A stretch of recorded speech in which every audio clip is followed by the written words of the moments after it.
DB জমজম থেকে বলল যে আপনার আমি 7টা পর্যন্ত থাকতে পারবো কেবিনে, তারপরে হয়তো আমি যাব। এটা সুবিধা হয়েছে আসলে কেবিন, কারণ কি আমি যদি সাপোজ 3:30 বাজে বের হই, আমি হচ্ছে আসলে ব্যস্ত মানুষ, সারাদিনই কাজ থাকে এখন, এই জন্য কোথাও থাকতেছি না আসলে আত্মীয় স্বজন অথবা আমাদের বাসায় আমি থাকতেছি না চাঁদপুরে।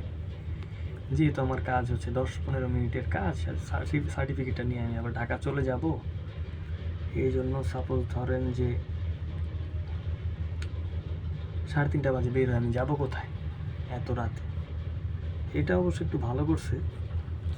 কেবিন ভাড়া ওরা আমি অনলাইনে দেখলাম যে 800, আর হচ্ছে পরে বললাম যে জিজ্ঞেস করলাম এসে, তার ওনারা বললো যে 700 টাকা ভাড়া। আমি বললাম যে না, আসলে 500 টাকা হলে বেটার হয়। পরে ওনারা বললো যে আচ্ছা ঠিক আছে, তাহলে আপনি 600 টাকা দেন। ঠিক আছে, পরে আমি 600 টাকা দিয়েই হচ্ছে আপনার কেবিনটা নিয়ে নিই, এই আর কি। আর এটা হচ্ছে ভালোই বড় জাহাজ, ওই সময় অ্যানাউন্সমেন্টে বললো এটা জাহাজ, যে আমাদের জাহাজ এখনই ছেড়ে যাচ্ছে, আপনারা যত দ্রুত সম্ভব জাহাজে উঠেন অথবা উঠে পড়ুন, আমরা এখনই ছেড়ে যাব ঢাকা থেকে চাঁদপুর ডিস্ট্রিক্টে।